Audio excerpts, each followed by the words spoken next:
Welcome back. Voters in Colorado and Washington have made their opinions heard. They want recreational use of marijuana to be legalized. But what about here in Florida? There are pros and cons to this debate, and helping us with it is Sun Sentinel columnist Mike Mayo. Mike, we got a lot to talk about. It's a pretty complicated topic that could have big ramifications, so let's dive right in. Oh, sure. Let's go for it. Okay, so just by way of perspective, let's start with this. Colorado and Washington State, the voters have spoken, and they have voted to approve recreational use of marijuana, but the federal government has said not so fast. Well, the laws are in conflict now because you have these states that have just voted to, like you said, regulate and tax marijuana for medical and recreational use, but meanwhile you still have federal law.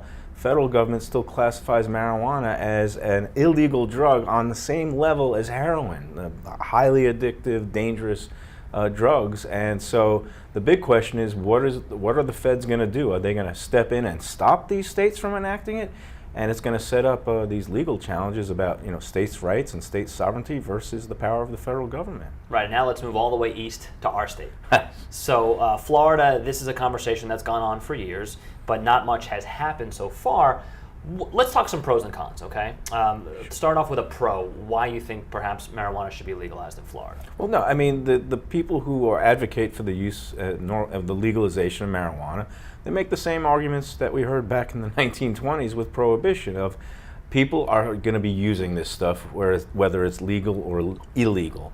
So why not have it regulated and taxed, have it producing revenue for the state, have the state have more control over it in terms of who gets their hands on it, and also, some of the pros are you'd be able to save some police and judicial resources from being so wound up in this war on drugs, which many people have called a failure, and that if you just decriminalize or legalize marijuana, you don't have to put people away for having a small amount for a couple of joints, it would free up the judicial system, the advocates say, for more important pressing matters like violent criminals. And related to that, I think there's a school of thought that says that if it is legalized, that would reduce some of the street crime, some of the more violent street crime, right? So not only are you keeping marijuana smokers out of jail because it's not illegal anymore, but you might be decreasing some street crime because people don't have to go through these avenues to get it. Yeah, anytime you have a black market and there's an incentive, there's a markup in terms of, something is illegal. In order to get it, you have to pay more. It's more dangerous. There could be all kinds of you have to pay the street markup for something that's on the black market. If you take that away, you get rid of any kind of incentive for illegal drug dealers. If you could just go into, how many people go out and still buy moonshine when you could just go to the corner liquor store and buy a nice regulated bottle of wine or spirits? So it's the same kind of argument that you heard back in Prohibition is you'll get rid of all the violence and negative effects associated with at least the marijuana trade. Still wouldn't deal with some of the other harder drugs in terms of cocaine and heroin and especially some of these pills, but that's another story. To that point, a lot of people would tell you that marijuana is a gateway drug. We've all heard that term. So, let's extrapolate. So if we do legalize recreational marijuana use, are we then opening the door, the gateway, if you will, to people using cocaine and heroin and then violent crime? No, and that's what the major argument of the opponents is. Look, this is still a dangerous substance that could cause all kinds of health issues, all kinds of long-term effects, brain, functions, lung problems if you're smoking it, and that, it's giving this mixed message of what does it say when the government says it's okay to have this substance legalized.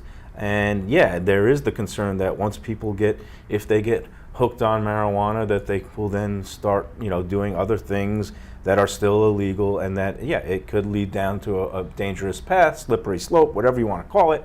But again, the counter argument is a lot of the same arguments are made about, can be made about alcohol and even tobacco. These are dangerous substances that can be abused, that could lead to ruined lives. But when you're used in moderation, it has its role and its place, and and is legal and taxed and regulated in society. So let's go to taxing right now. Obviously, the reason that most things get done at the end of the day are economic related. Is there a morality play in here? If we are going to tax marijuana and we're going to use that money for schools or police or firemen, is there a school of thought that says is that the kind of way we want to raise money to pay for these programs?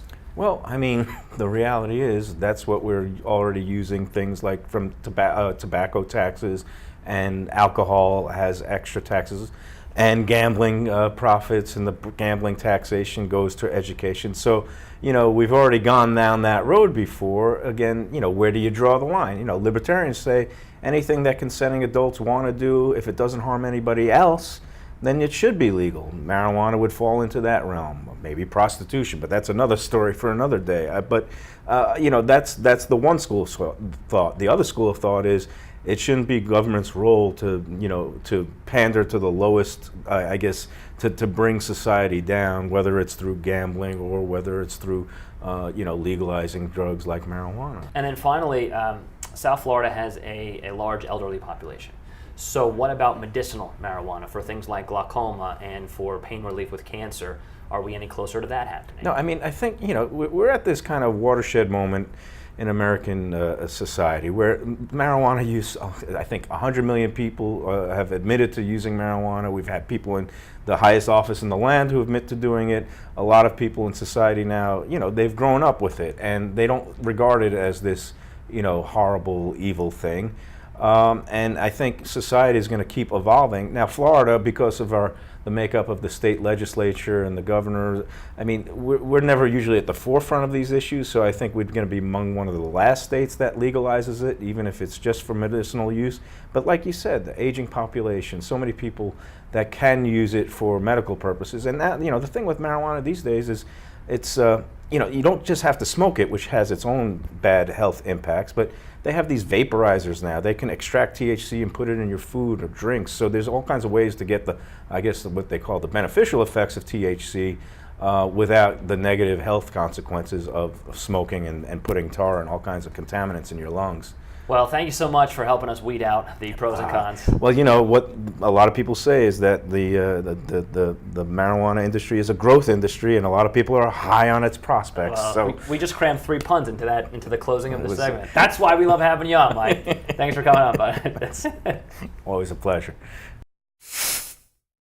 If you want to follow Mike on Twitter, it's @HeyMikeMayo. That's all for today's show, but remember, if you have any ideas for what we should cover, just send me an email at feedback@sfltv.net. You can always follow us on Facebook and follow me @DaveAzer. Hope you have a great rest of the weekend, and I'll see you right back here same time next week.